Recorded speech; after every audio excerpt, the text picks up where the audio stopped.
Hello friends, సాఫ్ట్గా జ్యూసీగా స్వీట్గా పర్ఫెక్ట్ గులాబ్ జామున్ రెడీ చేద్దామా? ముందుగా ఒక బౌల్ తీసుకొని దానిలో జామున్ పౌడర్ వేసుకోవాలి. కొద్దిగా దీనికి చిక్కటి పాలు కూడా ఒక కప్పు అవసరం ఉంటుంది.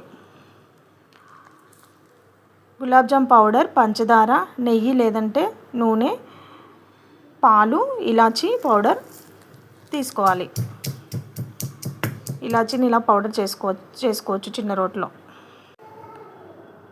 పిండిని చిక్కటి పాలతో ఉండలు లేకుండా సాఫ్ట్ డౌగా ప్రిపేర్ చేసుకోవాలి.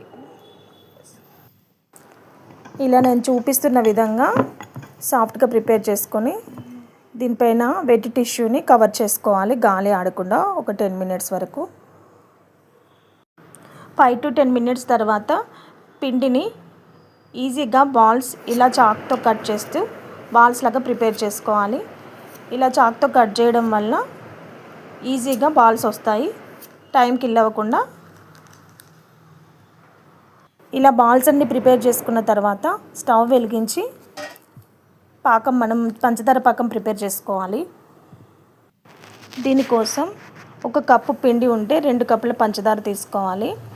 2 కప్పుల పంచదారకి 2 కప్పుల నీళ్లు వేసుకొని దానిలో ఇలాచీ పౌడర్ కూడా వేసుకొని 5 to 10 minutes మరగనివ్వాలి. ఇలా నేను చూపిస్తున్న విధంగా ఇలా తిప్పుతూ మరగనిచ్చుకోవాలి. ఆ తర్వాత స్టవ్ వెలిగించి కడాయి పెట్టి ఆయిల్ వేసి, ఆయిల్ హీట్ అయ్యాక మీడియం ఫ్లేమ్లో ఇలా నేను చూపిస్తున్న విధంగా వేసుకొని మీడియం ఫ్లేమ్లోనే గోల్డెన్ కలర్ వచ్చేదాకా వేయించుకొని ఆ తర్వాత అన్నీ ఈవెన్గా ఇప్పుడు నేను చూపిస్తున్న విధంగా డీప్ ఫ్రై చేసుకోవాలి, ఈవెన్గా వేయించుకోవాలి.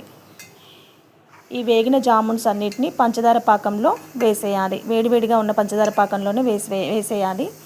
ఆ తర్వాత జామున్ పంచదారతో జ్యూసీగా ఒక 1 hour తర్వాత మెత్తబడి ఎంతో టేస్టీగా ఉంటుంది. పిల్లలు చాలా ఎంజాయ్ చేస్తారు. చూసారు కదా ఫ్రెండ్స్, ఎంతో డెలీషియస్గా, సాఫ్ట్గా, జ్యూసీగా, పర్ఫెక్ట్గా గులాబ్ జామున్ రెడీ అయిపోయింది. మీరు కూడా తప్పకుండా ట్రై చేసి ఎలా వచ్చిందో కామెంట్ చేయండి. ఈ వీడియో నచ్చితే లైక్, షేర్ అండ్ సబ్స్క్రైబ్ చేయండి. Thank you.